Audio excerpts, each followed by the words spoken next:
nesses quadros, ocorre toda a liberação dos mastócitos após o contato com esse alérgeno, diferente das intolerâncias alimentares, uma vez que as intolerâncias alimentares são justamente a deficiência de algumas enzimas que digerem esses alimentos. Mas aqui não é o caso, aqui é realmente um quadro de alergia alimentar, onde a degranulação de mastócitos é promovida a partir, então, da ligação do IgE na membrana desses mastócitos e o contato com esses alimentos. A hipersensibilidade, agora mediada por anticorpos, ou também chamada de tipo 2, ela tem uma outra nomenclatura, que é o fato de se chamar citotóxica, uma vez que esses anticorpos são capazes de lesionar o tecido. Então, ela vai ser mediada por anticorpos IgG ou IgM contra células ou tecidos específicos. E aí o dano fica, então, restrito às células ou tecido que possui o antígeno-alvo, tá? É uma lesão tecidual causada por anticorpos que fica restrita ao local que possui o antígeno-alvo. Os anticorpos, eles podem levar à lesão tecidual por 3 mecanismos básicos. O primeiro é justamente a ligação destes anticorpos, IgG ou IgM, na célula que contém o antígeno em questão, no alérgeno em questão. Essa ligação com o anticorpo promove, então, a ativação do complemento. Então, eles servem como opsonizadores para que venha o anticomplemento, se ligue nesses anticorpos e, então, promovam a ligação, a ativação também de fagócitos. Então, ele tanto estimula a atuação do complemento, como também a atuação de macrófagos que promovam, então, a fagocitose dessa célula que contém um antígeno para a qual esses anticorpos vão se ligar. Então, o primeiro mecanismo A, é opsonizar células para ativação do complemento e de macrófagos. O segundo tipo de mecanismo, a letra B, é a inflamação mediada pelo receptor Fc e também pelo complemento.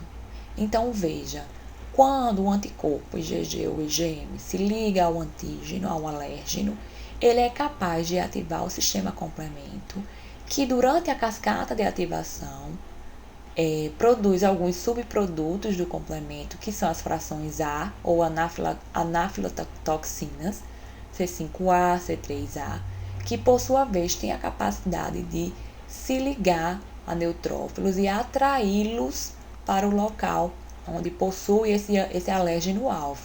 Então, ocorre inflamação e lesão tecidual decorrente do recrutamento desses neutrófilos, que seria justamente o mecanismo B. Recrutam células inflamatórias, principalmente os neutrófilos.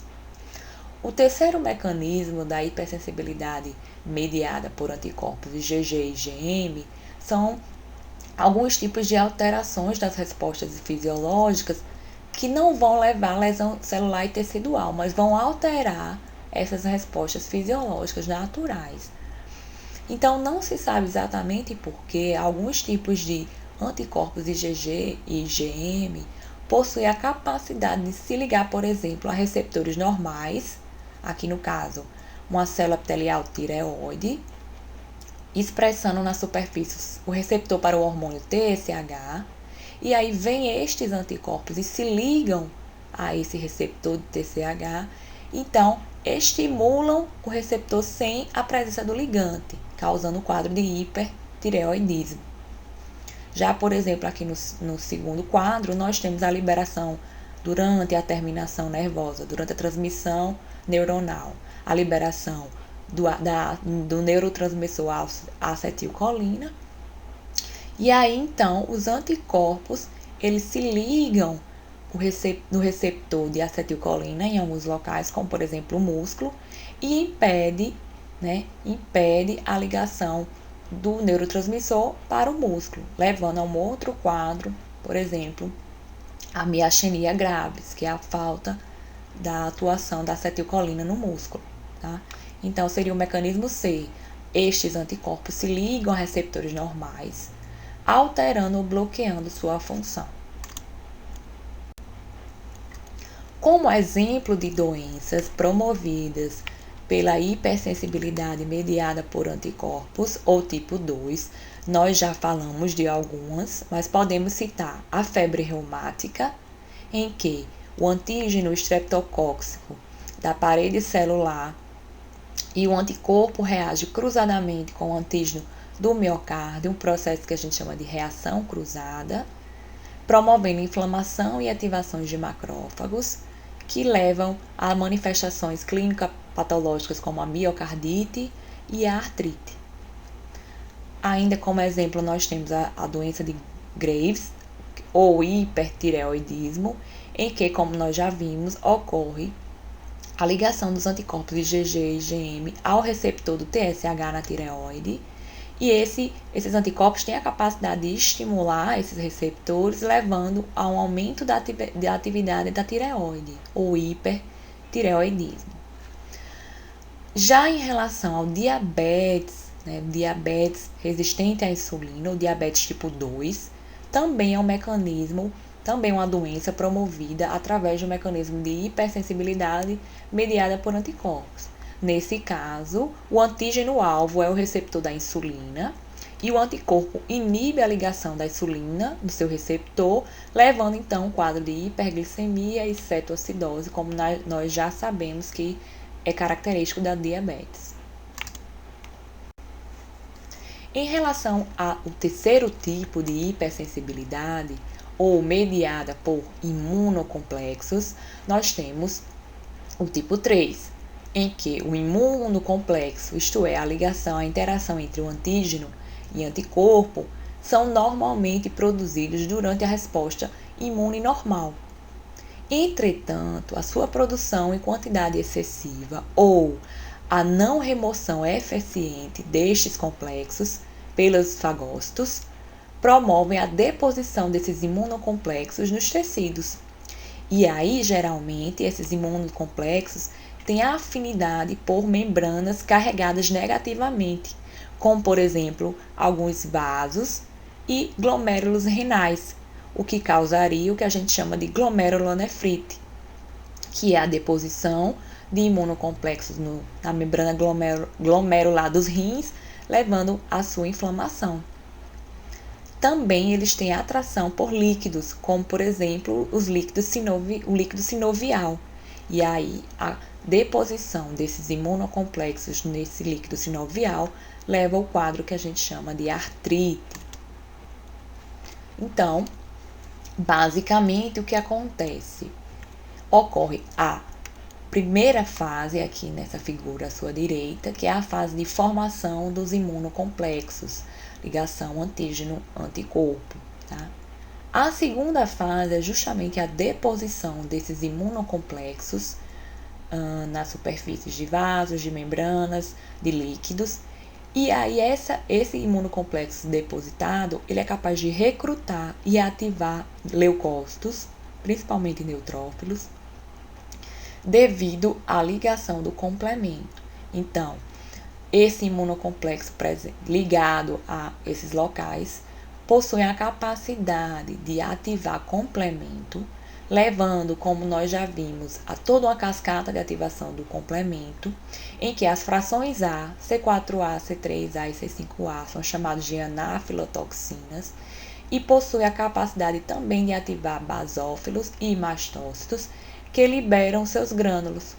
E aí também, além disso, ativam neutrófilos para até o local, levando o quadro de inflamação, que seria a terceira fase, onde ocorre a inflamação mediada por imunocomplexos e a lesão tecidual. Então, veja na figura aqui, os neutrófilos vindo para tentarem fagocitar os imunocomplexos, além da atuação do complemento, opsonizando e produzindo anafilotoxinas, e aí então começa a formar todo um processo inflamatório ao redor do imunocomplexo. Plaquetas vão se agregar, vão formar áreas de necrose com fibrose, e aí levando o seu acúmulo nestes locais. Basicamente, existem 3 categorias de doenças por imunocomplexos, ou complexos imunes.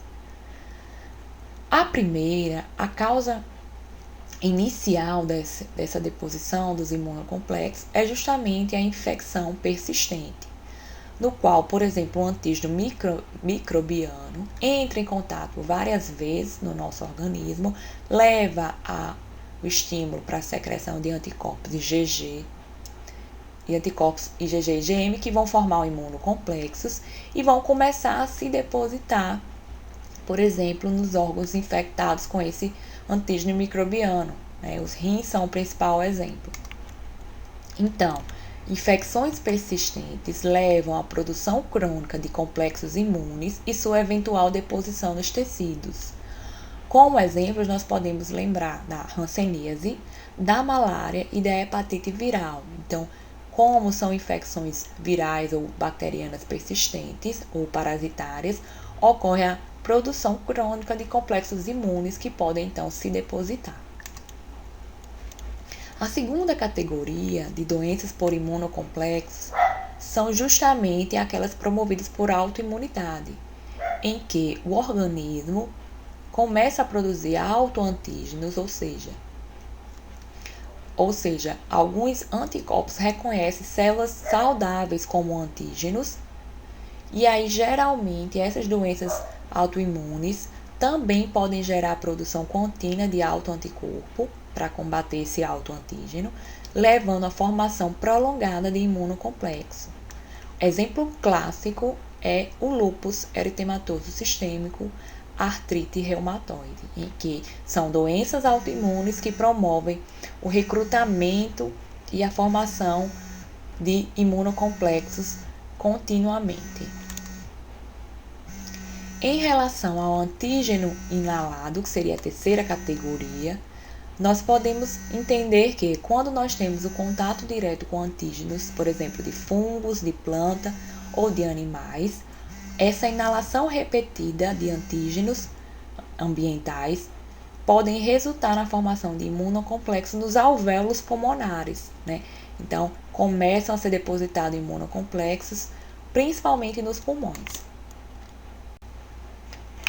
Como exemplos de doenças humanas mediadas por imunocomplexos, nós já comentamos, mas vale lembrar que, por exemplo, o lúpus eritematoso sistêmico é um dos principais exemplos em que o dano ocorre pela deposição do imunocomplexo.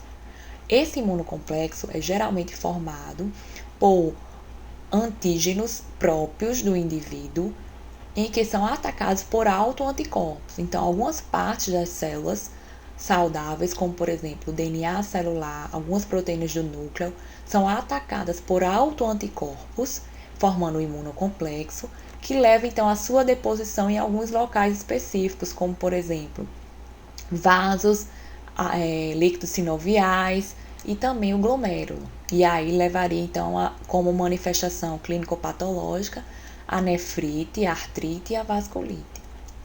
Outro exemplo, nós também já comentamos, é a glomerulonefrite pós-estreptocócica, que seria justamente quando ocorrem infecções subsequentes por bactéria, pelo Streptococcus, e aí então esse Streptococcus, alguns antígenos da parede dessa bactéria podem ser plantados na membrana basal glomerular, levando também à deposição o estímulo à produção de anticorpos contra essas bactérias, formando um imunocomplexo que começa a se depositar